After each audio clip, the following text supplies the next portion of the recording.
Hey y'all, the purpose of this video is going to be to touch on basically everything we've done over the semester.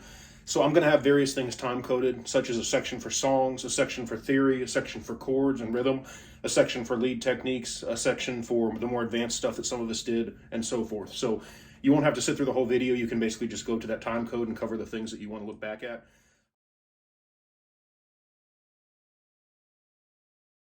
Okay, so the first song that we're going to cover is the E minor fingerstyle exercise we began, I believe, on day 1. So here's how it sounds, and then we'll go into it in more detail. Remember, position our hands, 3, 2, 1. Thumb on the low E.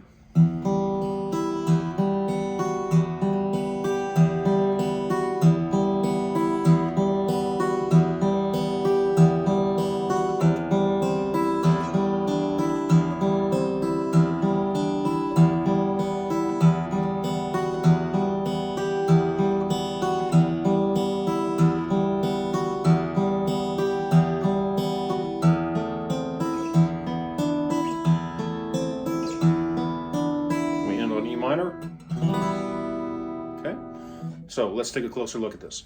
With our right hand, our finger assignments are going to be 3 on the high E, very bottom, 2 on the B, 1 on the G, and then the thumb comes up here to the low E, and we pick down with the thumb, up 1, up 2, up 3. That's the entire duration for the song with the right hand.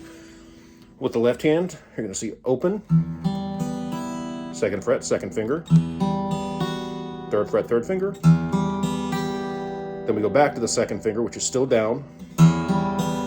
We'll repeat that. Now we're going to take our 1st finger, play the 1st fret of the B string, not the bottom, with this next one up, which is a C. It's going to be once. Now we're going to try to keep that 1st finger down. We're going to play the 3rd fret on the B string as well. We go back. 1, 3. Then we repeat the 1st section.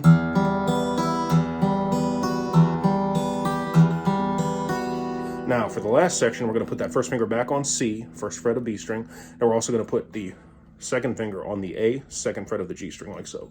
Same picking pattern. Then we're going to slide. We just slide everything up a whole step. Repeat. And we end on an E minor chord. And if we want, we can put a 12th fret harmonic in there too. And that is our E minor and fingerstyle position. So now we're going to review Ode to Joy. Now, some students learned this song in its entirety. Some learned it just the first part, so we'll go ahead and do the whole thing. It's going to go like so.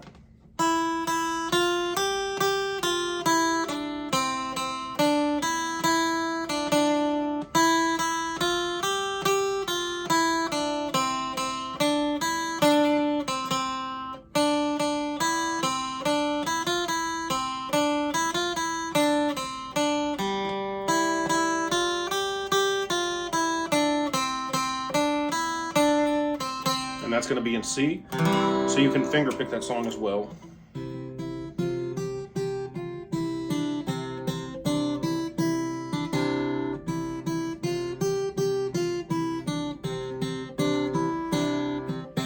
To give it a little bit more of a lower bass end sound. Okay, so now let's take a look at this. So this entire song is going to be on the high E and B with the exception of one note on the G. So I'm going to let you look up here.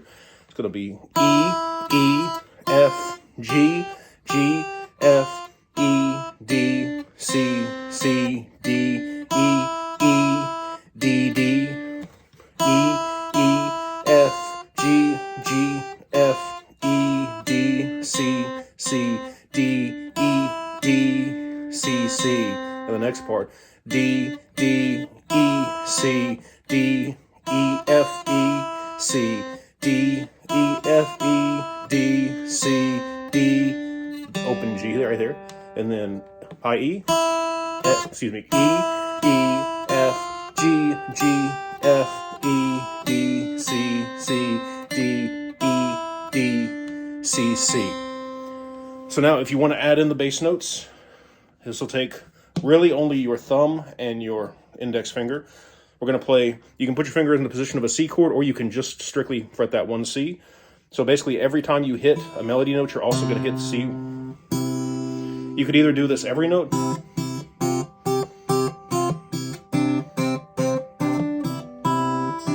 or you could do it every other. For instance, that would be a half note.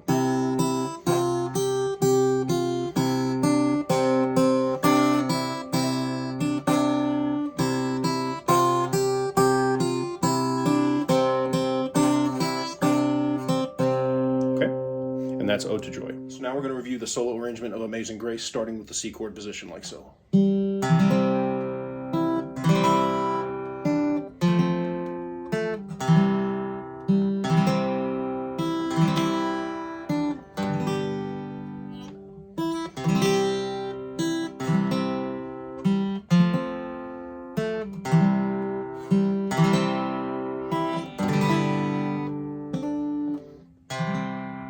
So essentially what we're doing is we're taking our basic melody notes and then we're adding the chords. So here's our simple melody starting on open G.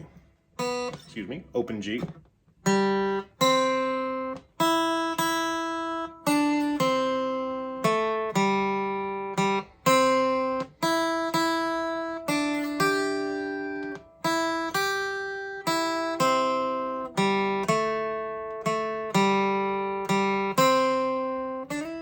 Or open E, D, C, okay? So what we're doing is we're now going to just play the chords, and the chords are going to be like this. Starting on C, 1, 2, 3, C, 2 to F, 1, 2, 3, C, C, 2, 3, C, 2 to G, 1, 2, 3, 1, C, 2, 3, C, 2, 3, F, 2, 3, C, C, G. So when it all comes together, again, we have the C chord,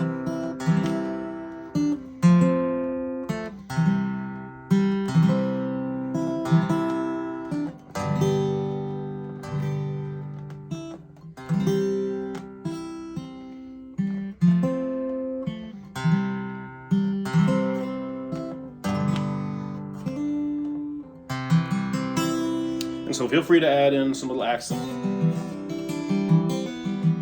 Chord accents and things like that. So there's Amazing Grace. Okay, so just to be comprehensive, we're going to review the recital song parts here. I have a separate video, a couple of them actually, that go over the entire track so that you can play along with it. But right now we're just going to go over the parts.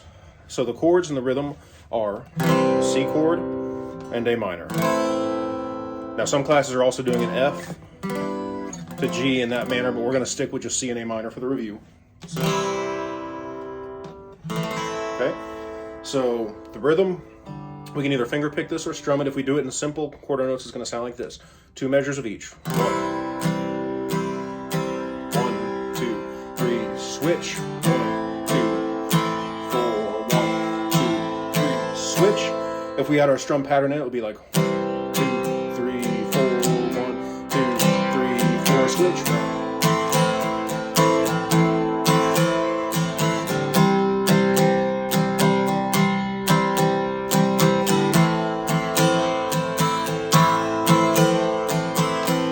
So that's our rhythm. That will be going back the entire time in the song. And since that's our rhythm, what that means is our bass line is just going to be C, 3rd fret on the A string, 2nd down, 2, 3, 4, 1, 2, 3, and then A open, 1, 2, 3, 4, 1, 2, 3, 4. So we can of course add some variation to the bass line, things like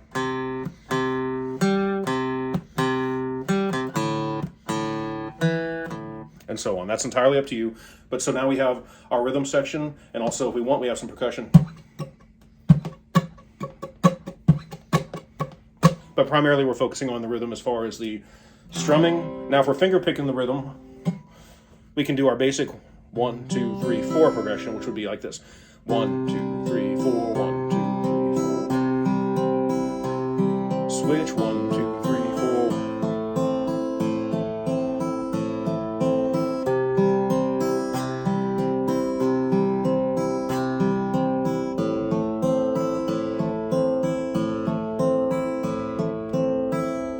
So that is our entire rhythm section for the recital song.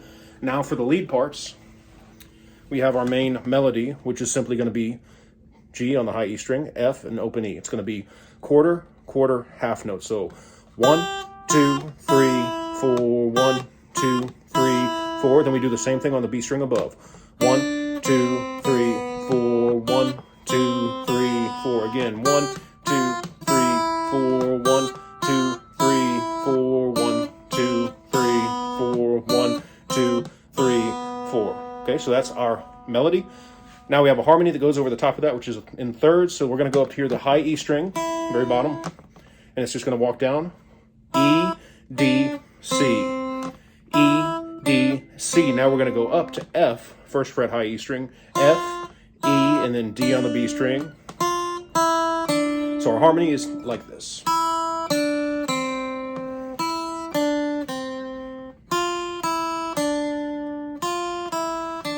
Okay, now for our verses, which are basically going to be improv, we're going to use the C major scale. We're going to touch more on scales soon, but again, first position.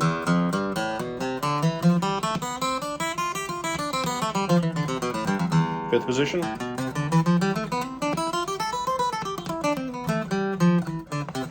And we can use higher positions, which we haven't entirely gotten into. We can also use our pentatonic or our blues.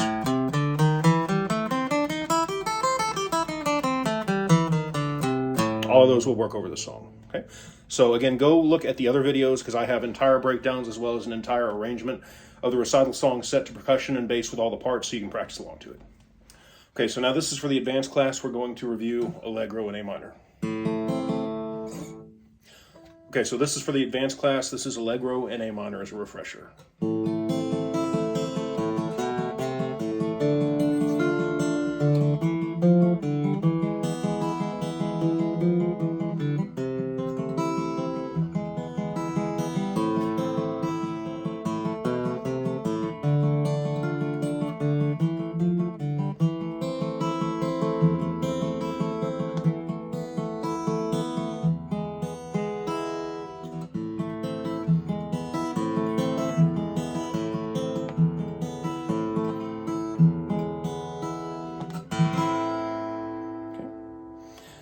So just remember on that one, the way we approached this project was actually we went ahead and we deciphered the triads for the chords. So on the sheet music, we had no chords written. We actually had to, We had to interpret basically the chords by looking for the notes on the page, how they come together with 1, 3, and 5. We'll cover that more in the theory section, but my advanced students, you know what I'm talking about. Okay, so now we have this thumb picking theme that we worked on for our bass notes. We're just going to take our thumb, low E string, and we're just going to walk it down. 1, 2, 3, 1. Okay, so our first cycle is, here's the whole thing actually.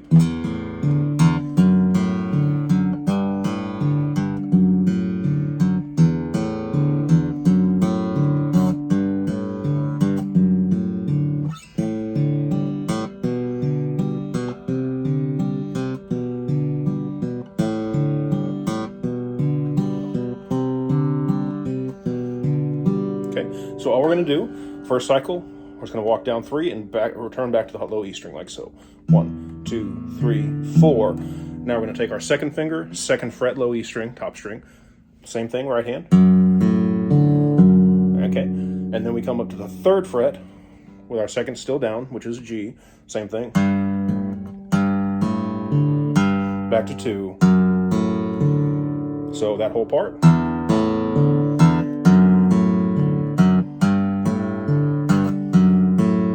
And then we simply take everything down 1 string. So now we're on the A string, doing the same thing, like so.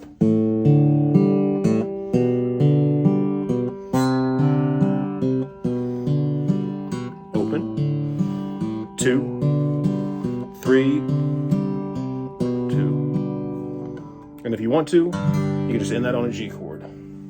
You could also do this with a pick. I prefer it with a thumb, but if we're going to do it with a pick, you could also palm.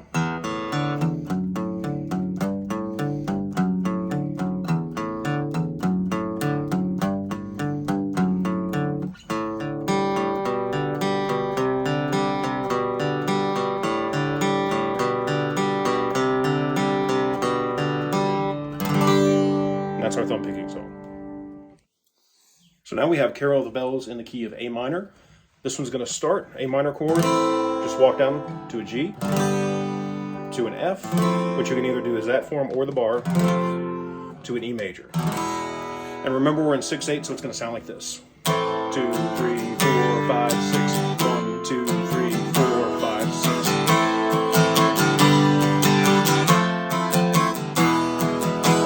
Now our melody over the top of that is going to start on C, first fret on the B string. It's going to be C, B, C, and then A, second fret on the G string. It's going to sound like this.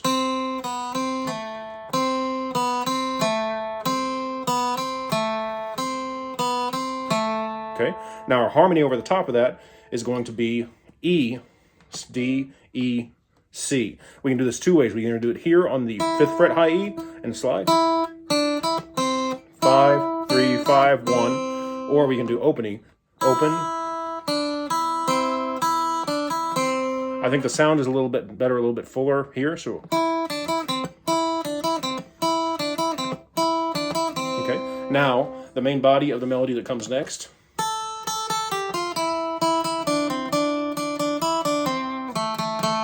Okay, a little slower.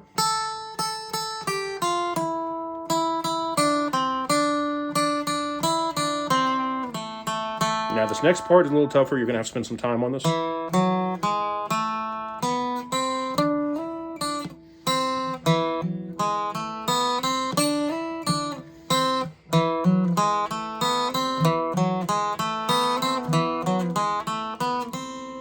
Like so. Okay, so that one you just have to sit down and take your time with, kind of like the chromatic scale, but not quite. Okay, so that is Carol of the Bells in A minor. Okay, and then we had Jingle Bells. It's going to be done in E also, which key of C starting on the E note.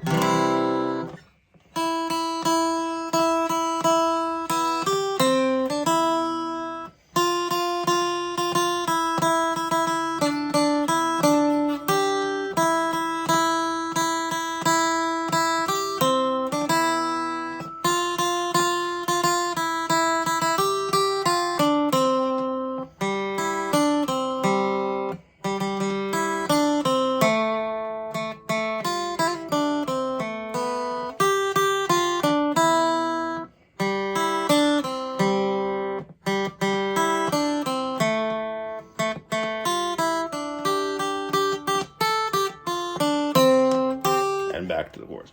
So if you wanted to, you could actually play that bass note in there, but if you were just strumming, say you were doing a duet, it would just be C, going to F, back C, to G, C, going to F, C, G, back C. C, C, F, F to G, G to C, C, F to G, back to C. And then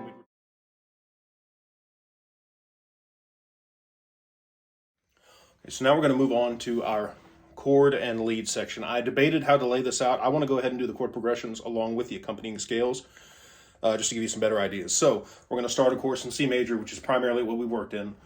So we're going to start with our chords in C major, and then we're going to work our scale.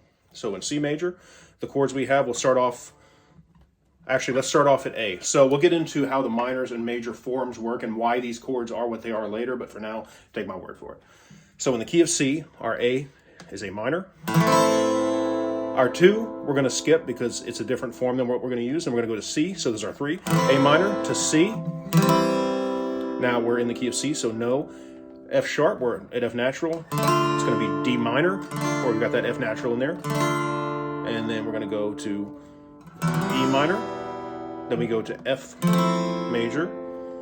And then we're going to go to G. And then we're back to where we started with A. Okay, so again, A minor, C, D minor, E minor, F major, G. Those are all our chords in C major. Now the accompanying scale in first position.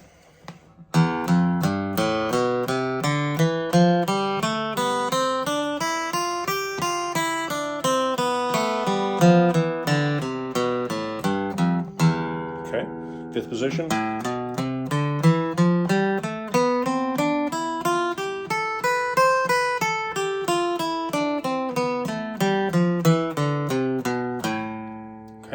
Now we have gone over 7th and 12th, but I'm going to leave it at these two just to keep it simple for now.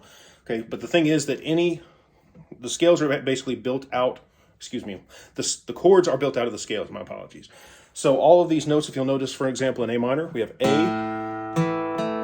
Okay, I'm getting ahead of myself. We're going to get into that in the theory section momentarily, so just trust me for now.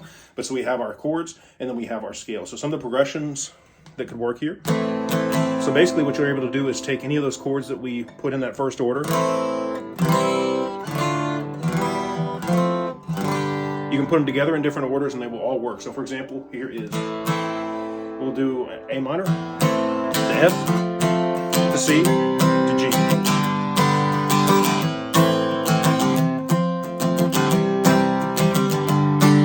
Okay, and the cool thing is you can actually accent these chords with notes from the scale. So for example, in A minor, let's say this B string, we have the first finger down on C, but we also take it off. You can also put this third finger down on D, because like our scale. So say we're doing this in the context of a strum pattern.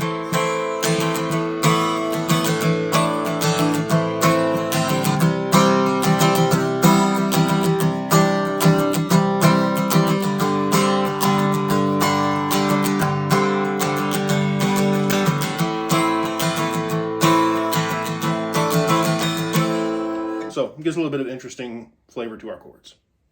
Okay, so now we're going to cover the key of G major, and it's going to be just like the C major scale, except now we have one sharp, and that's F sharp. So everywhere you had an F in the C major, you're going to have an F sharp. So for example, in the key of C, we had E, F natural, G. Now we're going to have E, F sharp, G, and that's going to be the whole way down. So it's going to go like this.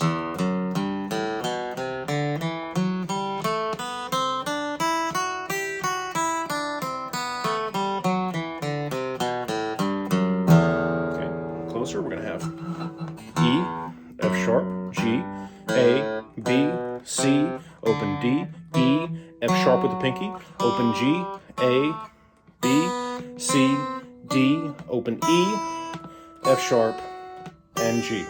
Okay, so now for the fifth position,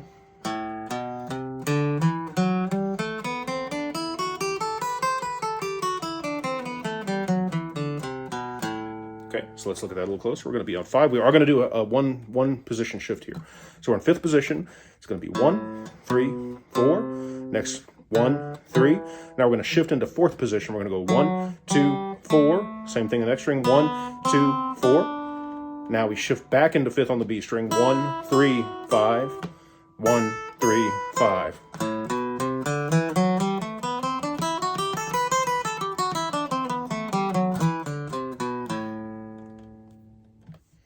Okay, so one thing that I do want to show you, we really didn't dive into the key of D all that much, but one interesting thing, because we can take our scales and just like we use our whole steps and half steps to figure out our scales, we can use them to basically raise or lower our scales. Now what I mean by that, we know that in C, 5th position looks like this.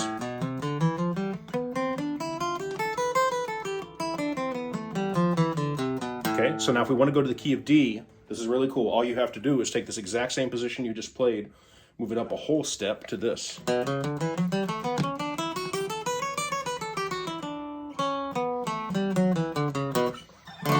there is our D chord, okay? The reason being, again, everything in C to D, as we can see here, we have a C, we have a D, we have a whole step between because nothing's on this fret. So basically you take everything from C, shift it up a whole step. So again, 5th position in C is in 5th position. Now we slide that up a whole step.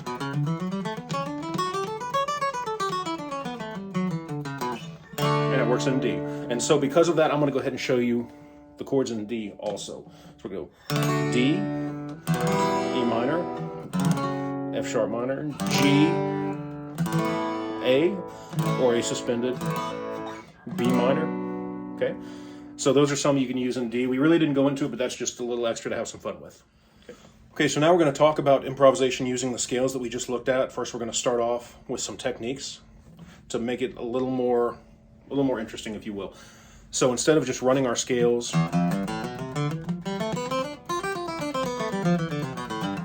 want to vary it up both with using different timing, different dynamics. And again, dynamics generally relate to volume and speed and generally coordinate. So let's say if we're following our scale and I want to throw in some dynamics to it, we could do something like this.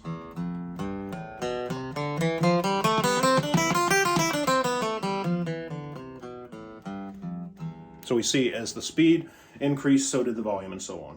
So we can do that. Now we also have hammer-ons, which we're going to be on the B string for this. We're going to play B to C, So you're hearing two notes, but you're picking one. If you're just starting out, it may take you a little bit to get this, so don't be discouraged. Now the opposite of that is the pull off. We start with C fretted, and we pull it off. And we can combine the two to a hammer on and pull off. And it doesn't have to be B and C, it can be anything within the scale. And then we have what we call a slide, because it's a slide. Okay? And you can also use this, besides accenting, you can use this to slide between scales as you get more comfortable with improv, so you can move from first position to fifth to seventh to 12th and whatever else, okay? Now the last thing we'll talk about is what we'll call double stops. All that is two notes in the scale together. So for example, we know C is in the scale, we know A, 2nd fret G string, is in the scale, but we play them together. Okay, so if you want, one thing you can get out of this, and we did this in the E minor fingerstyle song, just up a whole step. Now one thing you can add to this too, now if we come up to the 5th fret, where most of y'all either your 2nd or 1st dot will be, 3rd finger there, slide that up. So these are both on the 5th, then 4th and 3rd, 2nd and 1st. Okay, one thing that's neat to do with this too is you can finger pick with this. So let's say we put our thumb on the A string, which is basically like Allegro. Pick out where you want.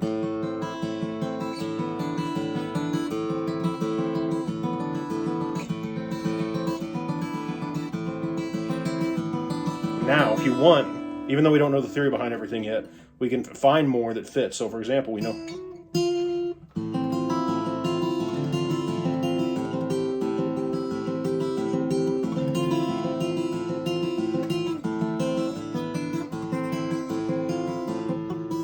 So notes in the scale will always work. So yes, learn the specific things that I've shown you here, but also go beyond them, have some fun. You'll make mistakes, and that's actually where you're going to learn the most, but you can come up with some really cool stuff. Okay, so now we're going to talk about strum patterns and appropriate or proper strumming technique. Okay, so there's a lot of students that can play rhythms that sound right in time, however, the right hand is not necessarily following up properly. So the main thing is going to be consistency here. So we always want to be doing what we call an 8th note motion. 1 and 2 and 3 and 4 and. So what we're going to do to get the desired strum pattern is actually not strum, but we're actually going to, sorry for the double negative, we're actually just not going to hit the strings. We're still going to make the stroke though, so it doesn't throw us off. So for example, we're going to start with just quarter notes. Let's just take a G chord for example. So even though I'm playing 1, 2, 3, 4, my arm is still going in 8th notes. 1 and 2 and 3 and 4 and. Now if I play 8th notes, 1 and 2, sorry, 1 and 2 and 3 and 4 and. Now let's say we want to do the calypso strum. Okay, that would be, you don't play the and of 1 and you don't play beat 3. Everything else you play. So 1 and 2 and 3 and 4 and so you see we're up, so we can go right back down into 1. So I'm going to do that twice in a row. 1 and 2 and 3 and 4 and 1 and 2 and 3 and 4 and. Now for some of us, I know we like to put a tap in there instead. So all that's going to happen is going to be the same pattern, except on 3, you're going to tap like this. So 1 and 2 and tap and 4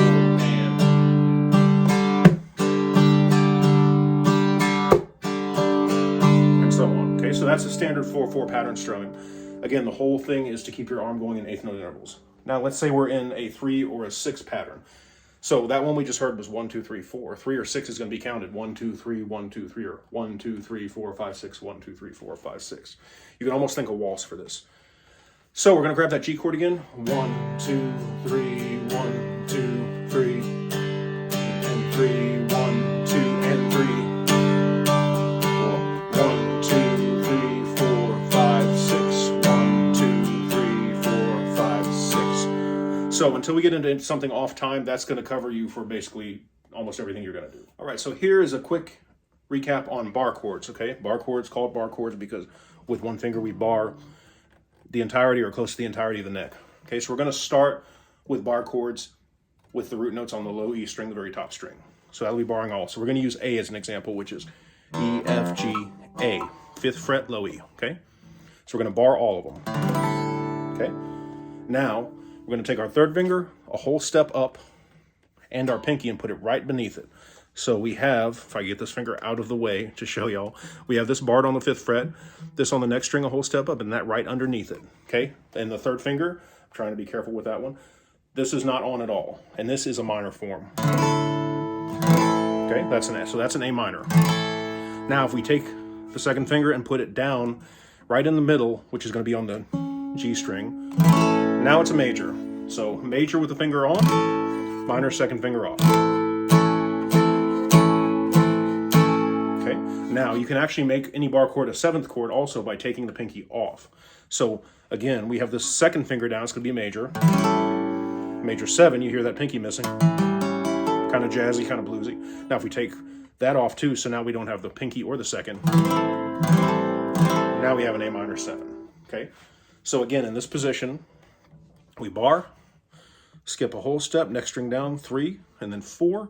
Now with it off, minor form, with it on, second finger, major, pinky off, major 7th, both fingers off, minor 7, okay?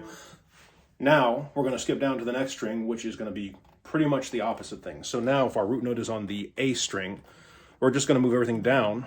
Now we're on the D, so we're not playing the low E string at all. Okay, we're going to bar that one down, 5th fret. Same thing we did up here, but you just move everything down 1 string each. We have, now, this was minor when we were on the string above it, but now when our root note is on the A string, it's going to be, it's technically a suspended, we're using this as the major form. And to make it minor, second finger goes down there. Suspended, minor, suspended, minor. Same deal with the pinky. Major, suspended 7th, minor 7th, okay? That hurts. All right. This is why we often look to use open position chords using capos and things like that, because bar chords sometimes don't have the airy feeling that we like. They can also be kind of painful, and then also you don't have all your freedom that you have down here with some of these open notes to go ahead and add scale notes. But they certainly have their place. Just remember, up here, that's a minor. Move it down, that's a major or suspended. Up here, second finger down, that's a major. Move it down, that's a minor, okay? And so this all goes to whatever our root note is. So for example, we do the same thing up here. F major, F minor, G major, G minor, A minor, A major, and so on. Okay, so now we're going to talk about power chords. This is going to be just the 1 and the 5. Now, I told you before that the third of the chord, say for example A, C, E, the third is what dictates if it's major or minor. For example, an A minor chord, that's our natural C.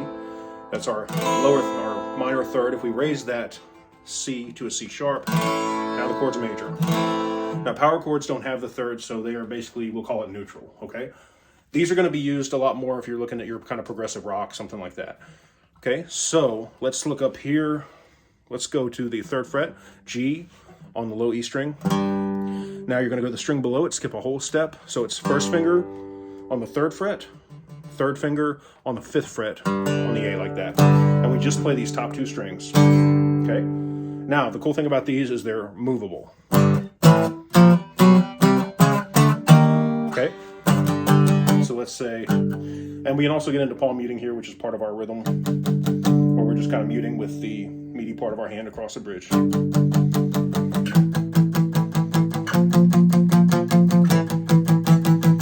Okay, now the only time these are going to change form is when we're doing them open. So for example, a low E, we would have open E, and then we would have the 2nd fret, B, on the A string. So there you saw kind of a chromatic walk of power chords. One other thing you can do with these is practice some kind of acute alternate picking with some palm muting.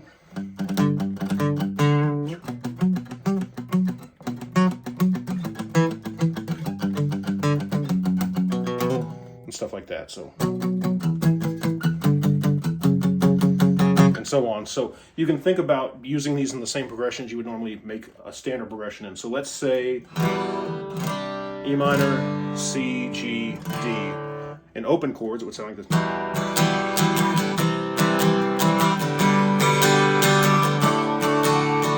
power chords,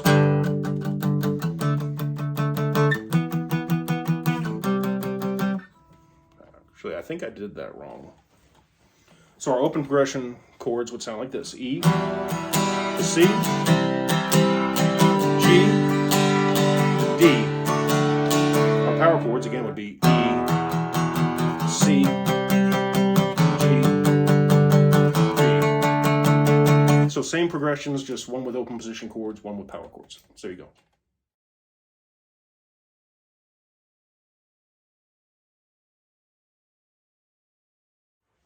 Okay, so now we're going to look at how to understand the fretboard in its entirety. This is something that took me about 13 years to learn, and now I can teach it in about 20 minutes, which is awesome and kind of frustrating at the same time. But basically, see if I can get back here, all right. What we have here, it's like you're looking at the guitar as if it were on me, and giant. But of course, here we have our low E string, A string, D, G, B, and high E, okay?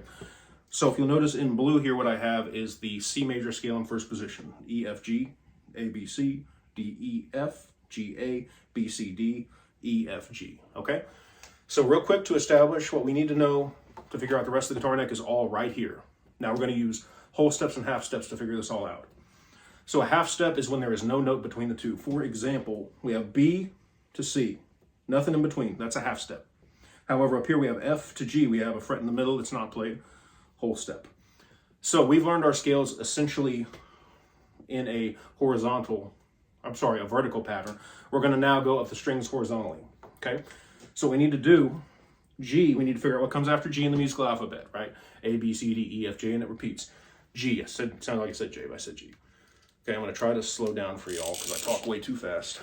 Okay, but we know G to A, if we look down here, open to second whole step, so that's going to be a whole step. A to B, we can look here. B is a whole step.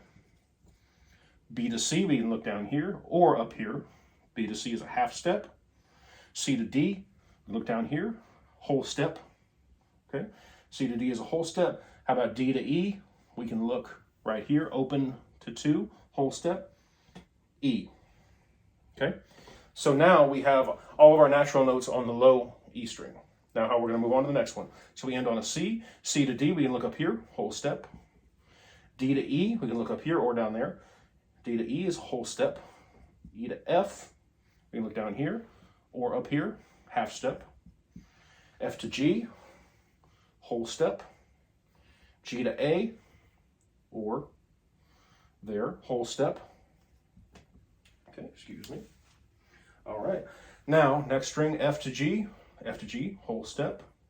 G to A, whole step. A to B, we look up here, A to B, whole step. B to C, half step. C to D, you know what, I accidentally put that on the wrong string. B to C, half step, sorry about that. Okay, C to D, whole step. Okay, we're doing good. A to B, we can see, whole step.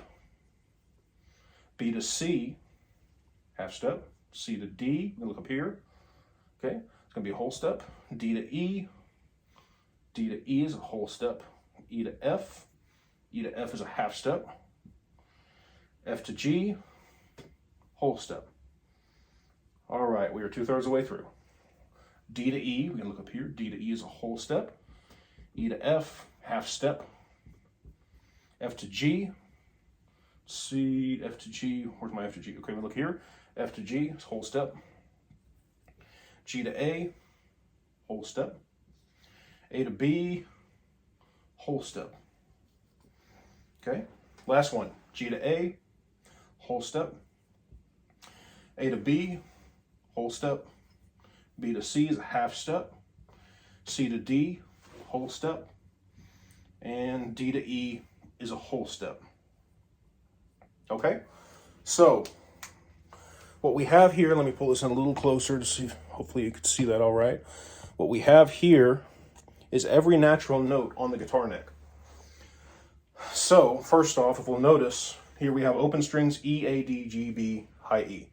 Well, if we look up here at the 12th fret, we have the same thing, E, A, D, G, B, high E. If we have done this correctly, basically the guitar neck begins again at the 12th fret. So every note that corresponds beyond the 12th fret is just like this here, okay? So essentially you've just figured out every natural note on the guitar, but that also means you figured out the accidentals, okay? So this is your C major scale in its entirety. So basically we've learned first position on the guitar. Some of us learned fifth. You can break this down into vertical positions from the horizontal. But this also means you've learned where the accidentals are. What's an accidental? That's like a sharp or a flat that takes a note in a whole step duration, either high or low. For example, F up. If we raise it, would be an F sharp. Oh, my green doesn't want to work. That's okay. I don't want to make this too nasty.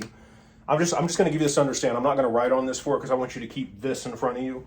But basically, here if we take our F, if we raise our F, it becomes an F sharp. Or if we go from our G and we lower our G, it's a G flat. It's the same exact note. Okay, you could label it either way. Some would debate on which one's the right way, but it's either an F sharp or a G flat. Now here would be a G sharp or an A flat. Here would be A sharp or a B flat. We couldn't have one here because wherever we have a half step, we cannot have a sharp or a flat. We can't have an accidental. Now here we would have either a C sharp or a D flat.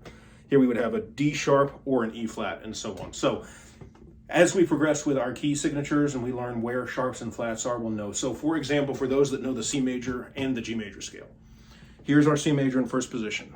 If we want to make it G major, we know that the F and only the F gets sharped. So the only thing that would change is this F would be erased, this F would be erased, and that F would be erased. It would now be F sharp, F sharp, F sharp. So I would recommend, if you really want to get used to this, go ahead, just write out lines on a piece of paper, 6 lines long enough to put the fret markers, and go ahead and fill this in a few times, and you will be surprised at how quickly you realize the mystery of the fretboard neck. All right, so there is our fretboard and natural notes entirely laid out. Okay, so now we're going to address two things that sometimes get confused with one another. Okay, we're going to start with chord construction. Okay, so chord construction is going to use what we call the triad, 1, 3, and 5. Okay, so everybody, I still use my hands a lot for this. It helps a lot. So 1, 3, and 5 is kind of hard with this camera angle, but so if we have 1, 3, and 5, think 1, 2, 3, 4, 5. 1, 3, 5. Okay, so if we're looking for an A, one is going to start on A. So A is going to be 1. So what's 3? A, B is 2. We're not using that, but C. 1, 3 is C, D, E is 5. 1, 3, 5. So for an A chord, we know A is 1, C is 3, and E is 5. Okay? Now, let's say we wanted to get a C chord. Well, let's do this again. If C is 1, what's 3? C, D, E, C and E, C, D, E, F, G, C, E, G, okay? So, C, E, G. So you'll find that this is how you build every one of your standard chords on the guitar, okay? So you see only 3 notes. The way that works, for example, an A minor chord has only those 3 notes, but some of them are repeated. I think you have A, E, A, C, E, 5 notes, okay? So that's how you build your standard chords, 1, 3, and 5. Now let's say we want to add something on like a 7th chord, okay? So all that means is you take your regular triad and you add the 7th. So if we think about it, A, C, and E, E is the 5th. What's the 7th? A, C, E, G, okay? So now we can add this G. So this note wasn't originally in the chord, but because we had a standard chord with the 7th, now we have a 7th chord, okay? So remember your triads. Now, compartmentalize that, because these are 2 different things. So that's why I put them together, is I want us to get used to the similarities and the differences, okay? So we've got our chord construction, 1, 3, and 5, triad. Now, relative keys. The reason this gets confusing, we're going to use our hands again, okay? But all we need is 3 fingers for this, okay? So now let's say we're looking at keys. Now, this is chords, okay? So we figured that out. Now, we're done with that, okay? Now we're looking at relative keys. The reason relative keys are cool, I'm sorry, I know it's weird not being able to see me. That's kind of weird too. So the deal with relative keys is it's an awesome shortcut, because when you understand relative keys, you realize every scale has 2 keys that it relates to, meaning you have to learn only half as many scales as you probably initially expected, okay? So, for example, holding up our 3 fingers, Our minor is always going to be down here on the thumb. Our major is going to be up here. Okay, so again, let's say we're looking at A minor. What's a relative major? A, B, C. A and C. So A minor and C major share the same scale. So I can play my C major scale in first position and end on an A minor, or I can play it and end on a C and it will work just fine. So you only have to learn one scale for those two keys. Now, for example, let's look at the key of, let's say we're starting on G major. Remember, major's always up here, so we want to find the relative minor now. Since major's up here, if this is G, we go backwards. G, F, E. So now we know that G major and E minor share the same scale, and that works across the board for all of them. So I hope that makes sense. I know it can be a little confusing at first. If you have any questions, let me know.